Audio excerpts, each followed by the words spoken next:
The Assessment of Conscious Awareness in the Vegetative State by Stephanie Danilak and Rachel Schassberger. Metabolic studies are useful, but they can only identify functionality on the most basic level. New technology enables researchers to more accurately relate neural activity within such regions to specific cognitive processes. We will now give an overview of some recent neuroimaging studies and their results. Neuroimaging techniques such as fMRI and H2.15.0 PET scans can link residual neural activity to the presence of covert cognitive function. In simpler terms, functional neuroimaging studies have the potential to demonstrate distinct and specific physiological responses to external stimulation. The physiological response these scans detect are changes in regional cerebral blood flow. In one of the first studies to use H2.15.0 PET, a post-traumatic vegetative patient was read a story by his mother. Compared to non-word sounds, activation was observed in the anterior cingulate and temporal cortices, possibly reflecting emotional processing of the contents or tone of their mother's speech. Another study used PET to study covert visual processing in response to familiar faces. A vegetative state patient was presented with both images of faces of friends and family and scrambled images.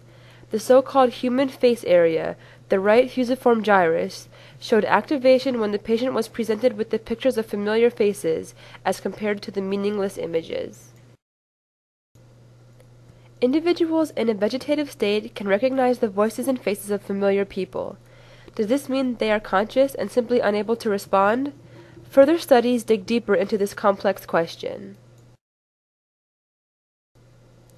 In studies of patients unequivocally meeting the clinical diagnosis of the vegetative state, simple noxious somatosensory and auditory stimuli have shown systematic activation of primary sensory cortices and lack of activation in higher-order associative cortices from which they were functionally disconnected. These primary cortices were shown to exist as islands, functionally disconnected from higher-order associative cortices. So, in these patients, activation in primary cortices is observed but not in higher-order cortices. Is this why they cannot respond? Because higher-order processes are not happening? Does this primary cortex activity imply consciousness? This is unlikely, and of course, scientists are skeptical. The question most often asked of these studies is whether the presence of so-called normal brain activation in vegetative state patients indicates a level of consciousness awareness similar to healthy individuals that perform these tasks. Many types of stimuli, including faces, will elicit automatic responses from the brain. In other words, these responses will occur without the need for willful intervention on the part of the participant. Think about it.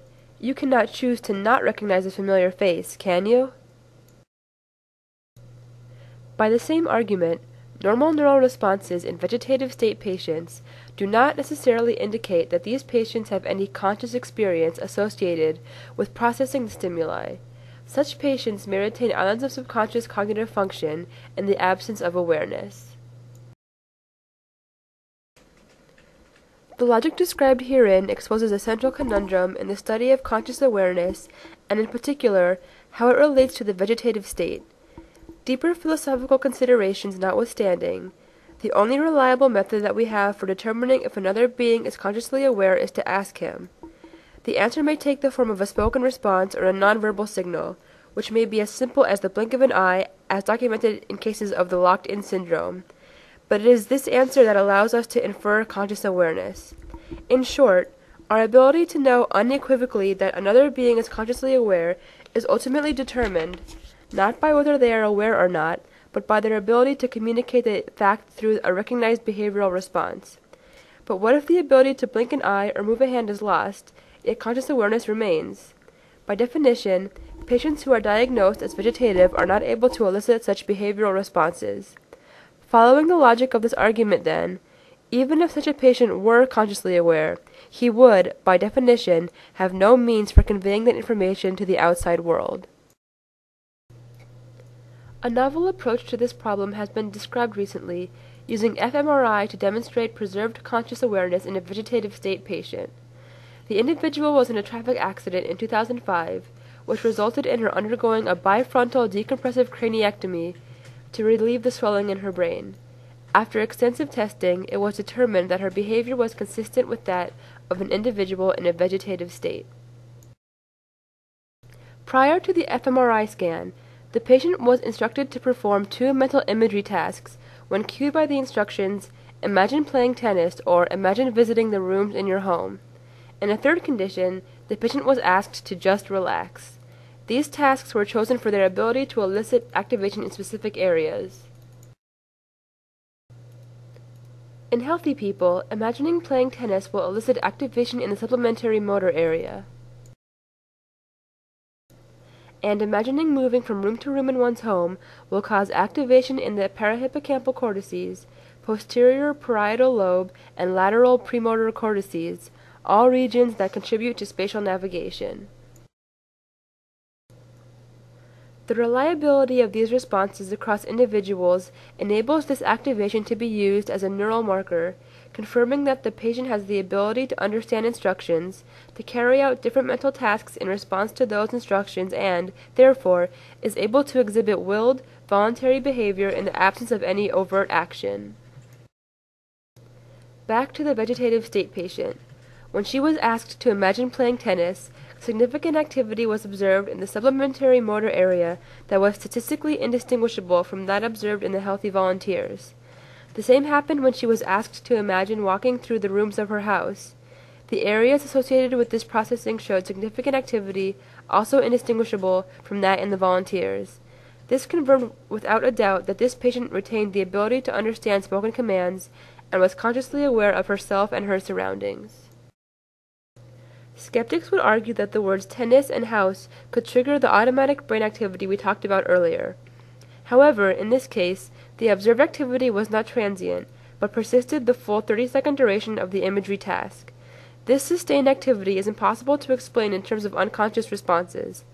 The short explanation here is therefore that this patient was consciously aware and willfully following the instructions given to her, despite the diagnosis of vegetative state. Vegetative state presents unique problems for diagnosis, prognosis, treatment, and everyday management. Bedside, the evaluation of extent of cognitive function is nearly impossible because voluntary actions could be small, inconsistent, or non-existent.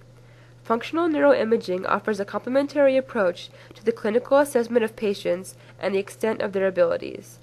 As technology progresses and more is learned about the brain, proper treatment of vegetative state patients will be possible, and our understanding of severely brain-injured patients will substantially increase.